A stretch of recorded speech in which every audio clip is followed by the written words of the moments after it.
بسم اللہ الرحمن الرحیم الحمدللہ وحدہ والصلاة والسلام علی من لا نبی بعدہ اما بعد۔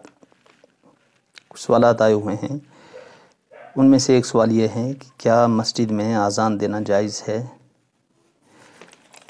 دیکھیے، فقہاء کرام نے ایک مسئلہ بیان کیا ہے کہ مسجد کے اندر اذان دینا مکروہ ہے۔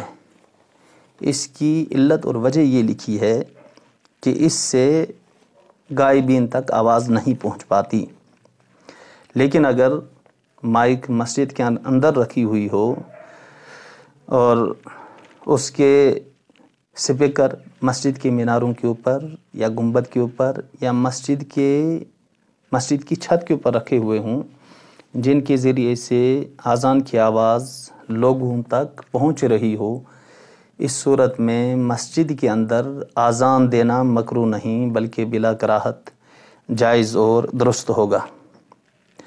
ایک سوال یہ آیا ہوا ہے کہ کیا سرکاری عمارت میں ہم نماز پڑھ سکتے ہیں؟ جی، سرکاری عمارت کے اندر ہم نماز پڑھ سکتے ہیں، اس میں نہ ہی ممانعت ہے اور نہ ہی کسی طرح کی کوئی کراہت ہے۔ ایک صاحب نے ایک سوال لکھا ہے، وہ کہتے ہیں کہ جس وقت میں نماز پڑھاتا ہوں مجھے ڈر لگتا ہے، مہربانی کر کے کوئی ایسا عمل بتاؤ جس سے یہ ڈر ختم ہو جائے۔ قرآن کریم کی ایک آیت ہے، الذین آمنوا وتطمئن قلوبهم بذکر اللہ الا بذکر اللہ تطمئن القلوب۔ یہ آیت کریمہ 41 مرتبہ پڑھ کر پانی پر دم کر کے پی لیں، انشاءاللہ تعالی گھبراہٹ دور ہوگی۔ نیز ایک آیت کریمہ ہے، فاستقم کما امرت ومن تاب معک، کثرت سے پڑھا کریں، انشاءاللہ تعالی استقامت قلب اللہ تعالی نصیب فرمائیں گے۔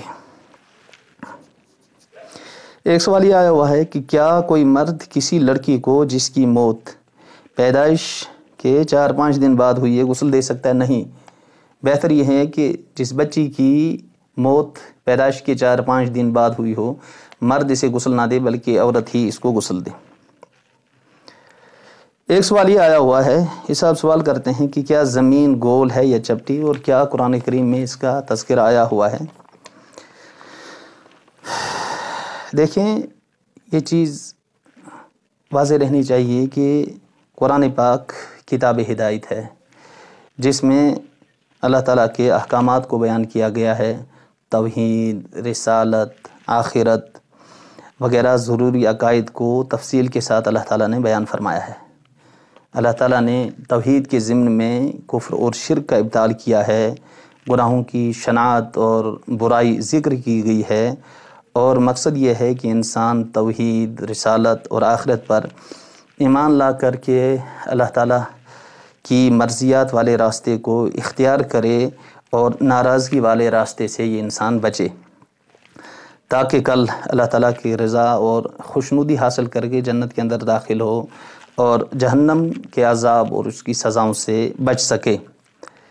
قرآن و سنت کو اس سے قطعاً بحث نہیں کہ زمین گول ہے یا چپٹی ہے، تاہم بعض مفسرین کرام قرآن کریم کی آیت وَإِلَى الْأَرْضِ كَيْفَ سُطِحَتْ کے ضمن میں اس بارے میں بحث کرتے ہیں۔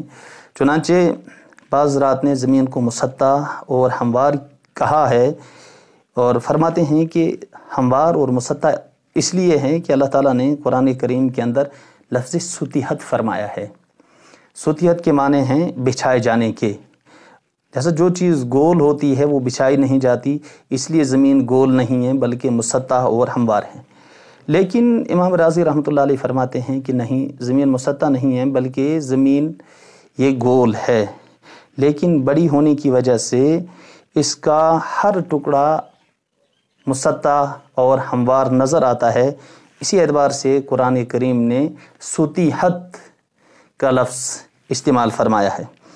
لیکن چونکہ قرآن تزکیہ قلب، تصحیح عقائد اور اصلاح اعمال کی تعلیم کے لیے نازل کیا گیا ہے، اگر زمین گول ہو یا مسطح ہو، ہمارے کسی عقیدے کا اس پر دار و مدار نہیں ہے۔ ایک سوال یہ آیا ہوا ہے، ایک صاحب سوال کرتے ہیں کہ میرا سوال یہ ہے کہ کیا لڑکیاں، یہ ندیم اقبال صاحب ہیں، کیا لڑکیاں فٹنس سینٹر یعنی جم کرنے کے لیے جا سکتی ہیں؟ دیکھیے،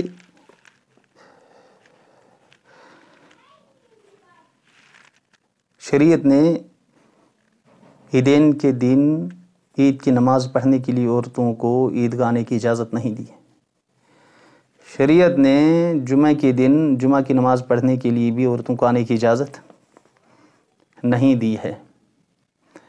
جب شریعت عورتوں کے معاملے میں اس قدر نماز کے سلسلے میں محتاط ہو تو جم کی اجازت کیسے دے سکتی ہیں؟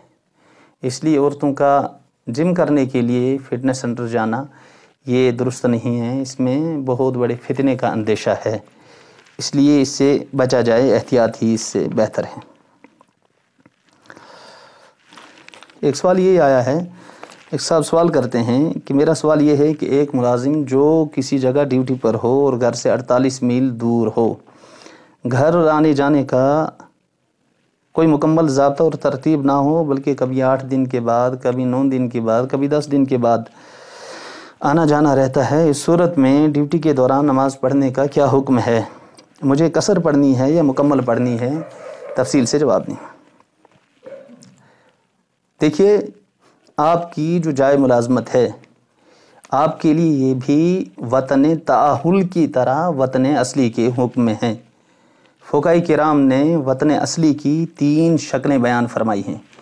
ایک وہ شکل انسان کی جائے ولادت، یہ اس کا وطن اصلی ہے، اور دوسری وہ جگہ جس میں بیوی بچوں کے ساتھ رہتا ہو، تیسری وہ جگہ جس میں آدمی روزگار کے لیے مستقل طور پر کاروبار یا ملازمت کرتا ہو۔ آپ کی جائے ملازمت چونکہ آپ کے لیے وطن اصلی کے حکم میں ہے، اس لیے آپ کو وہاں پر قصر نماز نہیں بلکہ مکمل نماز پڑھنی ہے، آپ کو اتمام کرنا ہے۔ ایک صاحب نے سوال کیا ہے کہ کیا کاکروچ کو مارنا درست ہے، جائز ہے؟ گھروں کے اندر کاکروچ کی وجہ سے اگر مسائل کھڑے ہو رہے ہوں، پریشانیاں ہو رہی ہوں، تو اس صورت میں کاکروچ کو مارنا درست ہے۔